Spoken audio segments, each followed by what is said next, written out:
안녕하세요. 삶의 질 의학, 그 중에서도 발기부전의 수술적 치료를 주로 하고 있는 비뇨기과 전문의 박성훈입니다. SMSNA 2021 학회 다녀왔는데요. 거기서 제가 볼 때 중요했던 주제들에 대해서 말씀드리도록 하겠습니다. 첫 번째는 기계적 개선. 쉽게 얘기해서 새로운 임플란트가 곧 출시될 거라고 합니다. 지금 기존에는 이제 콜로플라스트하고 보스턴 사이언티픽하고 이 두 개 회사가 팽창 임플란트랑 굴곡형 임플란트를 주로 공급하고 있는데 미국에서, 한국도 마찬가지고요. 곧 있어서 리지콘이라는 세 번째 회사가 지금 출시될 거라고 해요. 그 회사도 팽창형이랑 굴곡형 비슷하게 제품이 나온다고 합니다. 그래서 리지콘은 지금 FDA에서 허가가 진행 중이고요. 아직 허가가 나진 않았어요.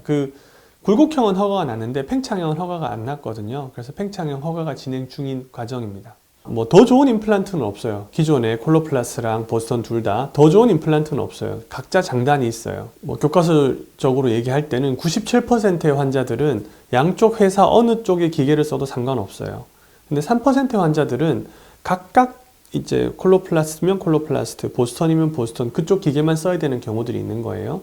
지금 이제 그렇게 얘기를 하고 있는데, 실제 수술해 보면은 한국에서는 제가 볼 때는 그달 좀 다르지만 1년 통틀어 본다면 한 절반 환자들이 이제 콜로플라스트, 보스턴 사이언티픽 이렇게 나눠서 기계를 쓰고 있다고 보시면 돼요. 지금 나오는 리지콘, 새로 나오는 리지콘이라는 회사는 이 중간에 있어요.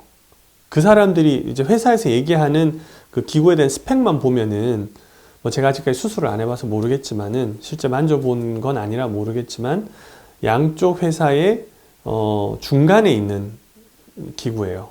그러니까 양쪽 기구의 장점만 모으려고 했어요. 그리고 단점은 보완하려고 했고요. 그러니까 발표하는 것만 들으면은 굉장히 이상적인 기계죠. 근데 항상 기계들은 그래요. 임플란트들은 완벽하다고 얘기를 해요. 자기네가 제일 좋다고 얘기해요. 보스턴 가면 보스턴이 제일 좋고 콜로플라스는 콜로플라스 제일 좋고 이렇게 얘기하는데, 실제는 그렇지 않아요. 항상 장단이 다 있기 마련이에요. 당연히 자기 회사 제품이 제일 좋다 그러죠. 서전은, 수술하는 의사는 그거를 잘 파악해야 돼요. 새로 나온 기계를 어떤 환자에게 적용하면 가장 좋겠구나를 잘 알 수 있어야 됩니다.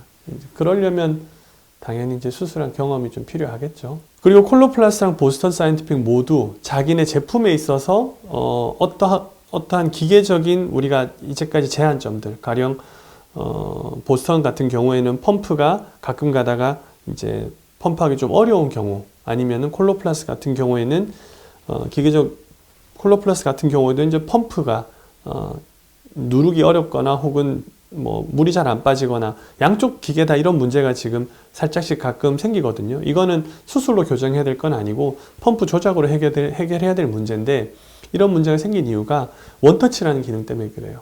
한번 누르고 물을 쫙 뺄 수 있는 그 기능이 있기 전에는 이런 일이 없었어요, 펌프들이. 근데 원터치 기능, 환자 편의를 위해서 원터치 기능을 넣고 난 이후에 양쪽 기계다 이런 이제 어려움을 겪었는데, 지금 그 부분들이 개선된 제품으로 나온다고 해요. 미국은 이미 사용하고 있고, 한국에서도 곧 있어서 11월에서 12월 정도에 아마 출시가 된다고 합니다.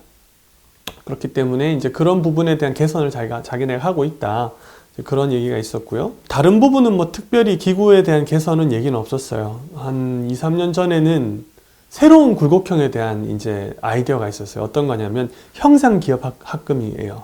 그러니까 메탈로 된 건데, 이렇게 열을 받으면은 발기가 됐다가 열을 안 받으면 이렇게 내려가고, 그리고 보스턴 사이언티픽 같은 경우에는 일렉트로닉 IPP. 그러니까 지금 우리가 펌프를 하잖아요. 근데 그게 아니고 이게 배터리가 내장되어 있는 모터가 있어서 물을 저절로 이렇게 쭉 넣어줬다가 물이 빠졌다가 이렇게 하는 그런 제품에 대해서 연구가 진행됐고 거의 다 완성되었다라고 얘기를 해요. 아까 형상기억 합금은 한참 연구를 하고 있었는데, 그 연구에 대한 발표가 계속 나오다가 작년부터는 발표를 안 하네요. 이게 그런 경우들 많이 있거든요. 처음엔 엄청난 기대를 모으다가 실제로 상용화 해보려고 하니까 기구가 너무 비싸든 아니면은 잘 안 되든 그래가지고 사라지는 경우들이 많은데, 형상기업 합금은 저는 괜찮을 수도 있겠다 싶었거든요. 그러니까 온도에 의해서 변하거나 다른 자극에 의해서 그렇게 될 수 있으면은 사실 펌프도 필요 없고 물주머니도 필요 없으니까 괜찮을 수 있지 않을까 했는데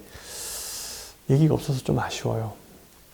일렉트로닉 IPP 같은 경우는 거의 전기로 되는, 이제 어떻게 그거를 자극을 줘서 발기를 시켜 펌프를 업했다가 물을 뺐다가 하는 거는 아직 결정되지는 않은 것 같아요. 휴대폰으로 한다는 얘기도 있고 뭐 다른 블루투스로 뭐 어떻게 한다는 얘기도 다양하게 있는데 잘 모르겠어요.